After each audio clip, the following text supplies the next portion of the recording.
Ja, hallo und herzlich willkommen zurück zu Planescape Torment. Wir können uns ja mal unsere eingekauften Sachen angucken. Was haben wir denn hier? Lady of Pain Ragdoll. The years have been kind to this tiny Ragdoll. It's coming apart. Okay, das haben wir schon. Das Ding, mit dem Ding können wir sprechen. Okay, das machen wir jetzt erstmal noch nicht. Was macht das? A small bottle labeled Gorgon's House. Turn to gut, das wissen wir auch schon. Das haben wir auch schon. Habe ich mir das schon durchgelesen? Gott, habe ich ein Kurzzeitgedächtnis.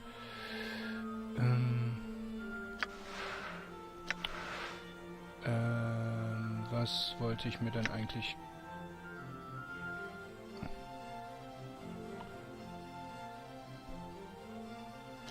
angucken?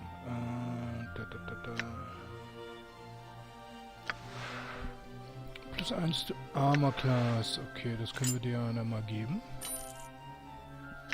Minus 7, minus 6. Na, du kannst auch keine Ringe benutzen.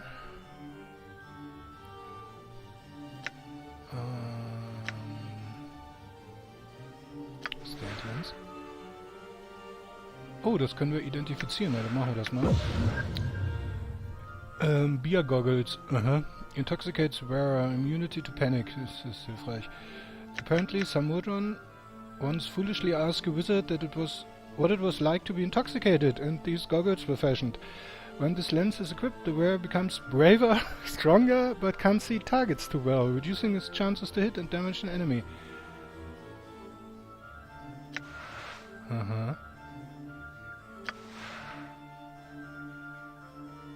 Cursed. Ja, das ist ja gut zu wissen. Uron Cube, das können wir benutzen. The small metal tile. Move the arms and make sword fighting noises. Ne, ich glaube nicht, dass das dafür gedacht ist. I'm gone. Right. All right. We need to stay up, kid. Ja, machen wir gleich, Anna. Was haben wir denn hier? Worüber redest du denn? Na, Pirx nicht immer mit der Maus. Dann können wir das auch lesen. From the human point of view, it's not permanent. Ja. Seeming people balmy, slaughtering Tanneria butchering. Ja, gut, was hast du denn zu sagen? The squat, hunched old man still has the broad shoulders and scarred, calloused hands of a worker or warrior. An aura of weary despair seems to hang about him. He appears to be giving a lecture. Ja, dann gucken wir uns das mal.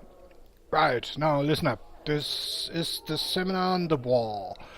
It's yet to listen about the blood war. Take root. If you're not, you're in the wrong hall, and you'd be best hump your soft, comfort-loving civilian limber stamps out of here. Gottes Willen, das wird anstrengend zu lesen, das sehe ich jetzt schon. The blood war? More boring than listening to a governor recite laws. Let's find some young sensates who need to be indoctrinated in the ways of passion. Maud. He waggles eyebrows in anticipation. Du hast doch gar keine eyebrows. No, Maud, I want to hear this. The man suddenly throws a dark eye over the audience as if looking for something. And further, if you're Tanneria or Bartizu, hump your scaly hides out the door. It's not letting your honorary bastards bend an ear to this and then listen to your balmy arguments. Wir haben eine Tannerie bei uns. Die guckt allerdings conveniently in die andere Richtung. Ist auch gut, dass dir das nicht auffällt hier. Ich meine, diese Tannerie mit riesigen Flügeln. Egal. Cause there's no discussion on who's right. Behind you hear the sounds of something large leaving the lecture hall. Echt? Hab ich mitgekriegt. It just tells the blood war from the human point of view. It's not promoting one side or another, cause they both stink in different ways. Okay. The speaker becomes somber. So, what's left of you wanting to listen to some blood war stories, tales about the war? Ear to hear the horror of it all? No doubt. The floating fortresses wove and weaved of human skin, the plains wide battlegrounds, the blood war before them. He bares his yellow teeth. Tales of fiends looking Quatsch. Tails of fiends locking fangs with other fiends. Gra, sna! His snarts fades. And he looks suddenly bored. Ja, das nicht nur er. Well, let me peel back your lids on and crack your bone boxes. 'Tis all a streaming heap of balmy nonsense to be dwelling on that forge dung. He spits in derision, rolling his eyes wildly. I'll tell you this, though. You can't imagine the scale the Blood War is fought on. Nothing you've seen, heard, or participated in. Nothing compares. Time, numbers of legions, sheer bloodshed. Nothing compares, Pirx. To try and imagine it, forget it. My advice? Simple. Stay away from the big bloody mess altogether. Okay, vom Prinzip ist das hilfreich. The only thing you need to know is this. Fiends are killing fiends. Bartizu are slaughtering Tanaree. Tanaree are butchering Bartizu right now. Spits again. Neither's winning. Don't think either can win. Biggest stalemate this side of eternity. Thank the powers. That's it. That's it. I'll be answering any questions you got for me now. Ask a question. What's your question, Color? What started the Blood War? You got a right to be curious what started this big old sodding soupy mess in the first place. What set the fiends to locking arms in the first place, biting and clawing on each other until it was the only reason they were alive. Simple, they met. Das ist eine schöne Erklärung. He sighs. Tanaree and Bartizu crossed each other one day and like two drunken bigots they set off to fighting. That's simple. Well, now, pike that. Imagine two drunken priests who believe each knows the only way to live. Now make those priests ripped with scales and fangs and horns and a cruel streak 7 leagues wide and put them in an itty-bitty sodding cell. And you have a good idea of the love that can spring forth. Also deine Bildsprache ist doch ist recht anständig. Auch ein bisschen befremdlich. And there you have it, the origin of the Blood War. Why are the two evil races fighting? One believes evil should be nice and orderly. One believes evil should be nice and orderly. One believes evil should be chaos, running rampant across the plains. Both evil, but doesn't mean they can agree on anything. Bad blood, bad blood. Each wants to exterminate the other, so only their brand of evil remains. They hate each other like... He wrings his hands together, trying to find the right words. You see, they don't hate like we hate. We don't even know what hate is. We have one word for hate. They have, his voice drops, thousands upon thousands. Their meanings twisted and piled like bodies. That's why they fight. Na, das ist alles ganz interessant. Und das ist eine schöne Art, dich dabei auszudrücken. Can you give him a little more on the Blood War itself? If I were to boil it down, it'd be this. The Blood War's been going on damn near forever, and will keep going on until damn near forever itself gets penned in the dead book. The Tanaree, the champions of chaos and evil, are trying to stomp the green-colored dung out of the Bartizu, the champions of law and evil. They butcher each other over how each of them thinks evil should be, if you can believe that. Ja, das kann ich sehr gut glauben. What do you think would happen if someone stopped the Blood War? Oh, hier. Ein Grüner. Wie schön. You can't make any piking difference in the war. It's too sodding big. You're a stone, a pebble in an ocean. It's a pebble in another ocean, which is a pebble in another ocean, and so on and so forth, till the stench cows come home. Whatever. As a pebble, your goal is to be not noticed and sink to the bottom with the rest of the drags. Go on. If you could make a difference, which you can't, you shouldn't try, cause then the planes would tumble on down. The planes would tumble down. Why? He holds up his hands like pillars. The Blood War's like a big bloody support beam, propping up the planes. Kick it down and a lot of Tanarees come tumbling down with it. A lot of baggage rests on the back of the war. He suddenly brays like a donkey, laughing bitterly. The biggest, nastiest pack animal on the plains. Go on. He grins cynically. Besides, as some say, war's great for business. He laughs hollowly, then looks as if he could suddenly cry. And never you mind that. Another question, das war jetzt aber gerade ganz schön kritisch hier, deine letzte Bemerkung. War's great for business. Ist natürlich recht, aber... are you what? You seem pained. The man smiled sadly. Aye, listen, Cutter. I'm no priest, nor would I want to be one, but hear this. Keep evil at your heart. When you die with evil in your heart, your spirit falls into the lower planes, where you become a petitioner. Go on. Any guesses as to what happens then? Petitioners in the abyss and Bartor get twisted into foot soldiers and get to fight in a blood war for all eternity. He chuckles, shaking his head. So that's the darkest to why the Bartizu and Tannery try and corrupt all they touch, 'cause they need more troops. Heed this. Keep evil far from your heart, Burke. Machen wir. Wir sind lawful good. Da kann nicht viel passieren.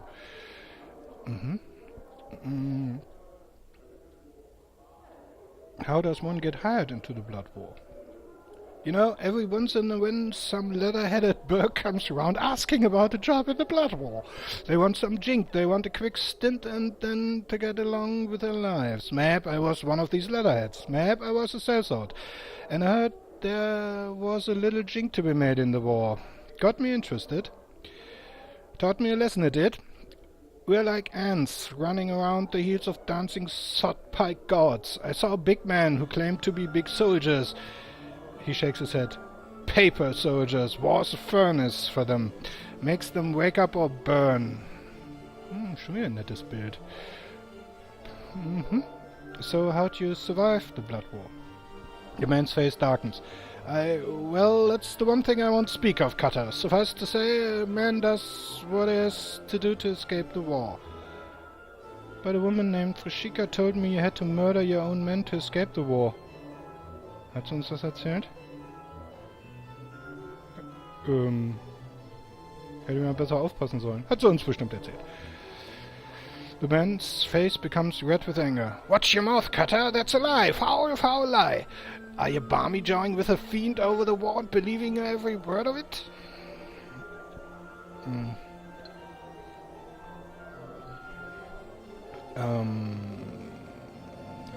That's what she told me. I didn't say I took it as the truth. I'll tell you what happened, Burke. He sighs and calms down slightly. I was part of the company of the Blazing Effigy. A part of its original number was 53 mortal mercenaries, though only 9 of us remained. Camped somewhere in Avernus, we were awaiting reinforcements for the next battle. Well, my tour was nearly done then. In fact, I was to leave after that battle. The trouble was that I died there. Yes? The trouble was, had I died there, I would have been theirs forever. Too much blackness, too much evil in my heart. I would have ended up a petitioner in Bartor, an eternal soldier in the war. He shudders at the thought. What happened? Me and 2 other lads fled like dogs, that's what happened. We scurried across the plain for a handful of days before we came to this great pillar of living heads. An awful sight it was. Moment, pillar of living heads? Meinst du den Pillar of Skulls? Obwohl Skulls sind keine living... Ja, ist egal. They jabbered and hissed at us, calling for us to come closer. That night I stole away from the others and went to talk to the pillar. And? Jesus, doch, den Namen, der klang so albern nach Jesus, daran erinnere ich mich, das hat Frischika uns tatsächlich erzählt. Egal. Jesus, oder Jesus, or whatever, shuts his eyes and rubs at his temples. I asked this pillar how I might be freed, how I might escape Barter, and it told me in exchange for the 2 of my brothers. He's quiet for a moment, biting on his knuckles as if fighting back tears. To me, at the time, this was just math. Still sounds like you murdered him. That's a terrible choice to be forced to make, also war man nicht. He nods. Not sure if I forgive myself? No, I'm just a soldier who's looking for a place to die. Trying to erase the stain of evil, cleanse my inner Jesus before I die and return to the Blood War. I lecture here to keep people away from it all, to prevent them from ever having to make a choice like that. I see. Ja, also wir können ihn jetzt bedrängen und ich glaube, dann gibt er uns irgendwas. Ich weiß ehrlich gesagt nicht mehr was. Aber wir sind mal nett. I understand. Right, this the last bit then. Samoya Sensei, so I got one thing to say to you. Don't sign up to see what the Piking Blood War is about. Don't be a balmy idiot. Use a sensory stone if you got to know. But stay the hells away from anything to do with the Blood War for real. Tis just not worth it. For a moment, a look of great pain crosses the man's face. It looks as if he's going to weep. Not worth it at all. That's the end of this lesson, so farewell. Wow. Das war mal ganz interessant. Können wir nochmal mit dir reden? Ja.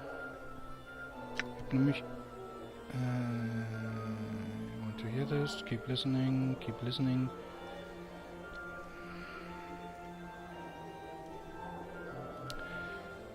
Ask a question. So, jetzt lesen wir uns die mal alle durch.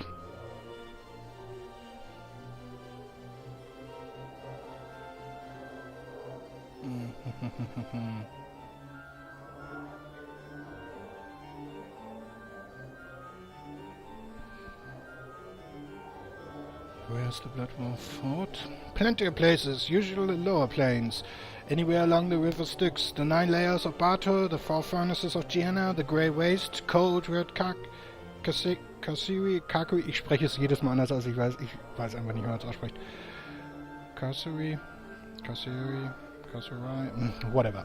The prison plain and the piking the endless well of evil, that's the abyss. Somehow the Grey Waste sounds familiar to you. Somehow the Grey Waste sounds familiar to you. Okay. Da waren wir wohl schon mal.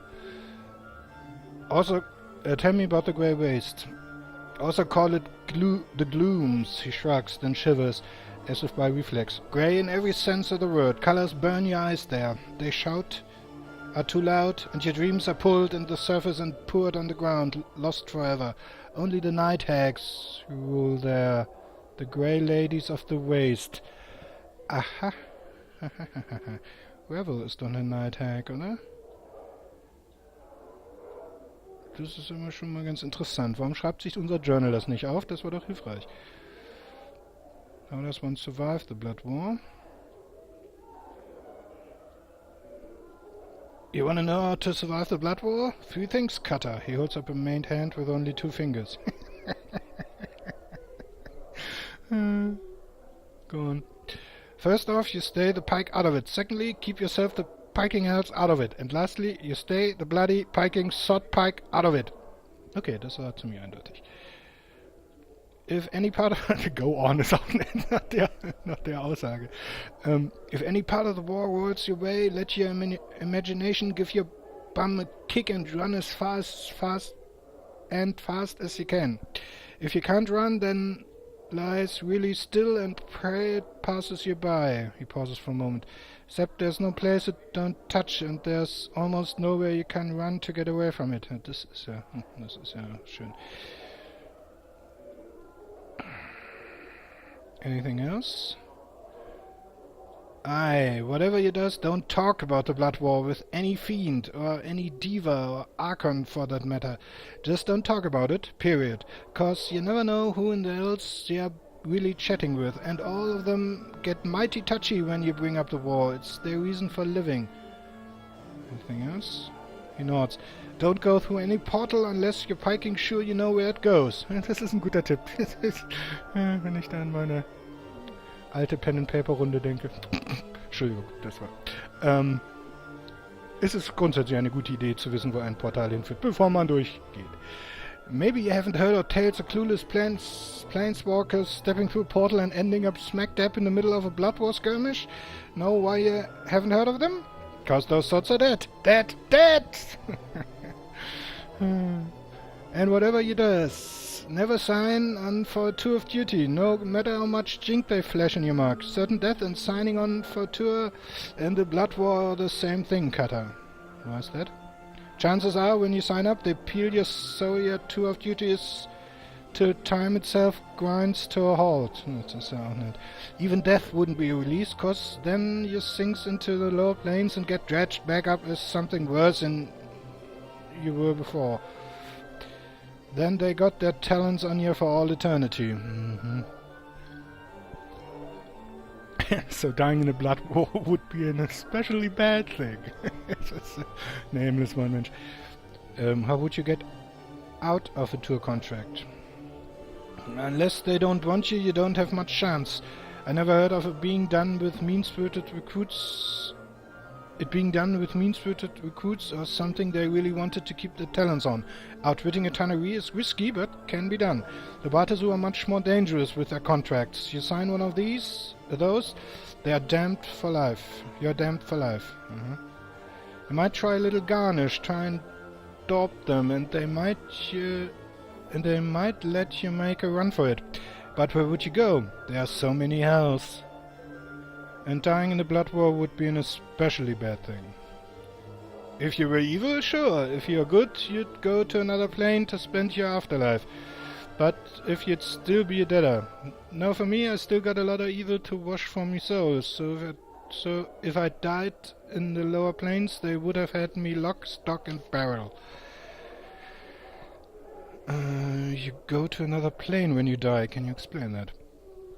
Go talk to that other death lecturer if you want the darks on that. I can't explain it as well as he, though he's twice the fool and might scald you with the hot air roaring from its mouth. Yeah, was denn?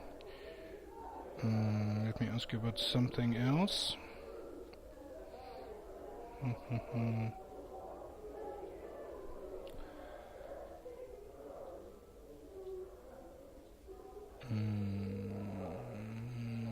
Describe the tannery. The man nods. The tannery pay better than Bartazu, but you need to be 2 or 3-faced and have a bunch of eyes sprinkled all over your body, cause you can't ever turn your back on them. They're chaos, the ones with whim and whimsy in their hearts. Trust or upholding their word aren't high on their list. He sniffs and shrugs. They don't care what happens so long as something happens, and this evil. Mostly they attack the Bartazu to keep from killing each other. Oh. Describe the Bartazu. They don't usually pay as much as the tannery, but they don't break their written word. They are smart though. Several hundred-fold smarter, and they've been making contracts since time began. They know how to peel someone with words, they do. Sign, and most likely you'll be peeled and hung to dry in their legions. They plan like bastards. They put more thought and preparation into a single strategic skirmish than most human armies devote to an entire campaign. Ja, lieber eine Stunde länger planen, als eine halbe Stunde länger arbeiten. He sniffs and scratches at his chin. They usually assemble their forces on Avernus, the first layer of Bator. What's Avernus like? Avernus? The man grimaces, as if recalling the place caused physical anguish. 'Tis inhabited by the damned and those that prey on the damned, the red-flagged lands of noxious sands and blistering fires that scream across the landscape. That was my taste of Bator, the lair of Avernus. Terrible place. What sort of forces serve in the Blood War? All sorts, aside from various mortal bergs from across the plains. Abishai and Conugons, Lemurs and Nubribos, Succubi, the list goes on and on. Tell me about the Abishai. They are the grunts in most Bartazu armies. They're different sorts, black-scaled ones being the weakest and most common. Conugons? Conugons are dead hard, Cutter. It's rare to see more than a few of them together, though sometimes they form bands or elite troops. Usually they lead lesser forces like Abishai and mortal mercenaries into battle. Lemurs? Lemurs are these things that look like melted people. Annoying little thoughts that regenerate even as you're killing them. They are oblivious to danger or pain and so never run away from a fight. Das ist hilfreich für Fußsoldaten. Mostly good for dying on the front lines and not much else. Nuberio, die kenne ich glaube ich noch nicht. Fat little pikers that have these tiny heads. Deaf, dumb and blind. They exist to die on front line. Hard to kill too. Even the most wee bit of them go back to a whole one if you let it. Nuberio. Gut, kann ja nicht alle Monster auswendig kennen. Und Other Forces... Succubi, ne? Mal gucken. Fall from Grace. Was? Ja. Tannery, lovely but dead evil they are. They seduce mortals to try and drag them into the abyss. He nods to Fall from Grace. No offense, my lady. None taken. You are quite correct. What are the forces? Okay.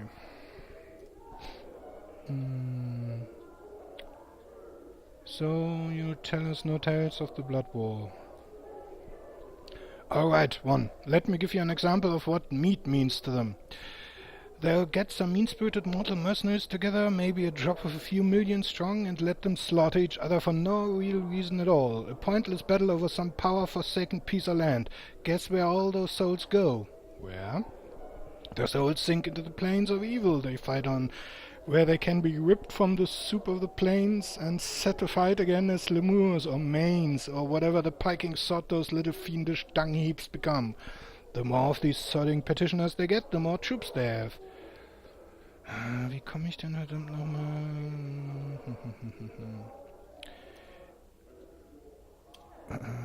Das haben wir alle schon gehabt. If there's nowhere to run, why aren't these fiends fighting in Sigil? Nochmal alle Dialogoptionen hier durchprobieren. If there's nowhere to run, why aren't there... Achso, das bin ich. Sorry.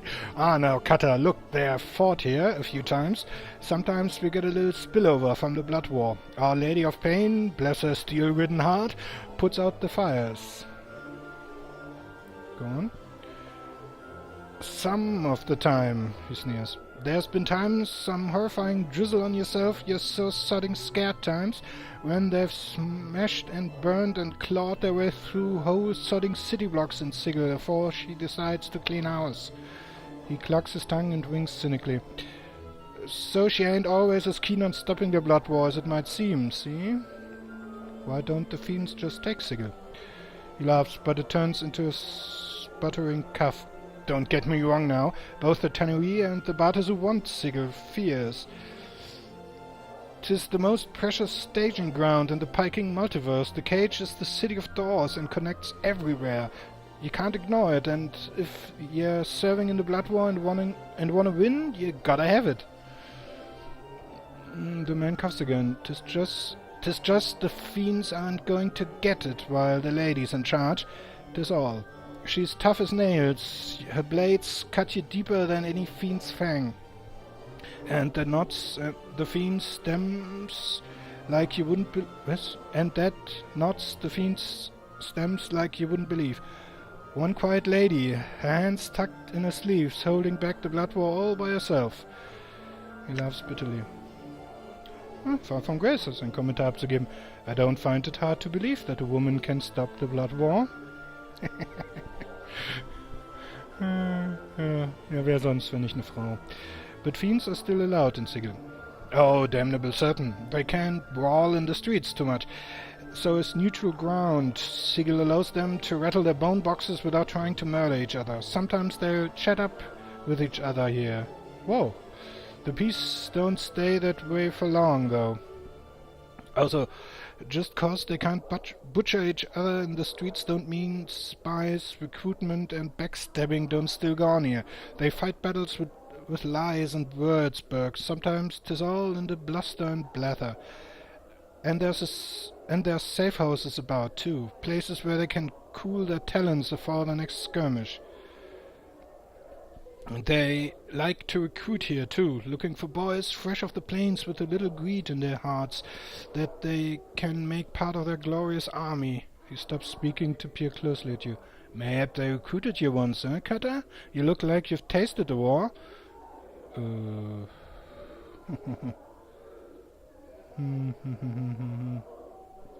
Perhaps. The war leaves a scar on you, Cutter. You'd know. And you'd know you never want to go back. Your temples begin to throb painfully as you consider the man's words. A memory begins to surface. Try and recall the memory. The lecture hall begins to fade from view as terrible visions begin to seep up from the base of your mind. Visions of a place where seasons are like nothing you've ever felt or heard or tried to shut out. A place where prayers go unheard, falling like stones to the earth. Vine-colored lightning flashes across things that were once sky, but now boil beneath your feet and scream when you brush against them. Ugh. You run at the head of a large band of men, passing through dark canyons where the walls quiver moistly and beat like a heart, wearing only your own blood as clothing. Erinnert mich an die dritte Episode von Doom 1, als ich das erste Mal gesehen habe. Das sah so ähnlich aus. At last you stand in a place where the ashen grey terrain slithers like a mass of snakes, coiling around your ankles and whispering your evil to the earth. You march endlessly, silently through the colorless land where fatigue seems to live and hunt you like a shade over the wastes, whipping you with despair. In time, you and the ragged men who follow you come upon a hag sitting upon a mound of gigantic writhing larvae, poking at one of the slime-covered things with a broken talon. You indicate for one of the men to run forward and speak with her. Bloß nicht selber machen, gute Idee. The hag's grating voice carries to your ears. I would speak with him, she said, then cackled. Her eyes gleam as she points you out to the man. The handsome one that leads your ragged column. I would speak with him. And that is all you can recall. Haben wir da vielleicht Revel getroffen? Cutter? You feeling alright there? Yes, I'm fine. So, do the fiends recruit often? He nods grimly. You can be sure of that. Sigurd's the best source of fodder on the plains. Beats milking planets or their prime inhabitants. Too much work. Okay. Okay, das hatten wir alles schon. I have no more questions. Right, this is the last bit. Nee, haben wir schon. Leave. Okay. Gut, haben wir ja was Interessantes über den Blood War erfahren und vermutlich haben wir tatsächlich da Revel getroffen. Ja, okay, das war dann mal ein sehr monothematisches Video und da würde ich sagen, sehen wir uns beim nächsten Mal. It wouldn't kill you to say a few words to me, Fiendling. Ja? Or hug me. Ja? Or kiss me. Ich glaube, das würde ihr buchstäblich physische Schmerzen bereiten, aber das gehört jetzt nicht hierher. Ja, also wie gesagt, da sehen wir uns beim nächsten Mal wieder mit mehr Planescape Torment. Also bis dann. Tschüss.